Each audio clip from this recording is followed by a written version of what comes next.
India, and he felt that the pitches are really similar. So in a sense, he feels you have a strong advantage. Would you agree with that? Well, I think Pakistan have obviously played in these conditions for a long time now, unfortunately. But coming off a tour of India, I think is really crucial that we've managed to play some really good cricket there. Maybe not quite as dry as what we've seen out here so far at Sharjah, but I think all in all, subcontinent type wickets are always quite similar to play on. So while they've got a lot of experience in their side and a lot of experience playing in these conditions here in Sharjah, I think it will help us a lot. As you are coming to the series on the back of a series between India, beating India in India is a big thing, right? Yeah. And here you are going to take on a new Pakistan team. They have 7 new players. Do you think that it is going to be a kick-off for you?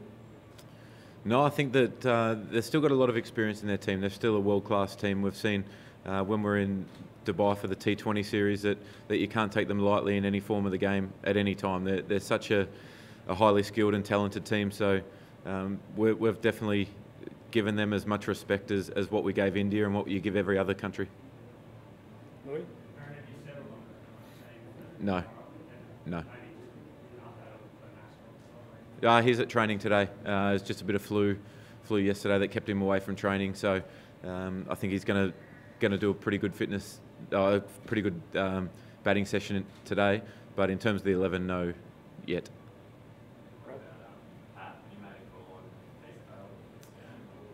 Greg's just got here, Greg Chappell, so I haven't spoken to him yet. I'm sure once we get out and see the wicket for the last time today, then we'll be able to make calls. And this would be your last chance before the World Cup. So how do you plan to go about utilize this series for the better? I think it's about trying to maintain our momentum that we got in India. I think since we played South Africa and Australia, we've got better and better the whole time. I think we're starting to get a real clear strategy and a real clear game plan of how we want to play one-day cricket, and it's just about making sure that we're continuing that. We're always improving. Obviously, we want to win. That's important, but I think leading into the World Cup and things like that, it's important to just keep improving the whole time. Vicky was talking about how the main players for the World Cup have been selected, and we assume that all teams are at a similar stage. So with Australia, it's sort of the same thing, that you know the main players who are going to the World Cup, and perhaps you're keeping an eye on a few players whom we consider as new faces. Yeah, I think that when you look through our list, there's probably 18 to 20 players that could make that 15. So there's still a few places, no doubt, that are up for grabs, and it's an important tool for a lot of us to be able to, like I said before, just keep continuing to improve, and I think keep playing as much cricket as we can possibly together, because that's important when you get into high pressure situations. If you're comfortable with guys down the other end when you're batting, or bowlers that you're in partnership with, I think that's really important to just play as much cricket as we can together. So the selection side of things will always take care of themselves, and it's never an easy job, but it's just about momentum and improvement. You had a wonderful series in India. The one series without ordinaries, now they are returning. So do you think that their return will boost your size, boost your batting, or it will unsettle the winning combination? Well, we've got this series so far coming up, so I think it's an important time for everyone to just make sure that we're like I said, improving. And when and if Davey and Steve come back into the side, I mean, they're going to start playing through the IPL with their elbow injuries as well. So they're world-class players, and they've been around the group a little bit now. So I think it's important that everyone fits back together, and whatever the best combination is for the team to win is what will happen. Rob?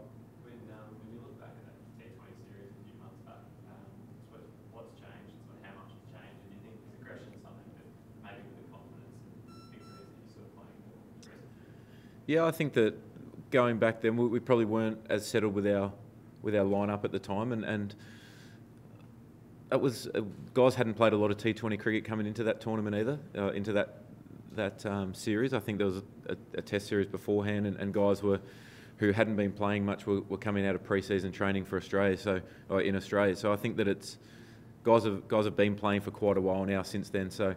And playing really good cricket, and like I said before, there's been continual improvement along the whole way. I think from the South African series to India and Australia and then India, the amount that we've been improving each time is really positive. So it's just about keep learning, keep doing that really well, and if you get an opportunity to win a game, make sure that you're the guy who puts your hand up and really does that, and not leave it to other people. I think that might have been something that we expected somebody else to do the job for us then, but I think we've seen over the last few games in particular that it takes everyone chipping in to win a game, to win a series.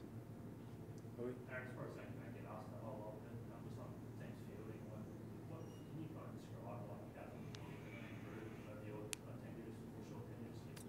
Yeah, it's been really good recently. We've managed to take our chances and create a lot of energy and buzz and excitement in the field, and I think especially in the ring in one-day cricket, if you let the game drift, teams can get on top of you with a bit of momentum without having to take a risk. So that's one thing we're really focused on is trying to shut down that ring as much as we can and make sure that we're making it difficult just to get ones, and that's a huge help to bowlers, keeping guys on strike for 3, 4, 5 and over.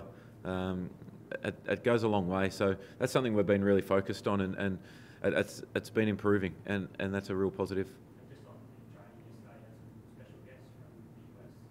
Yeah.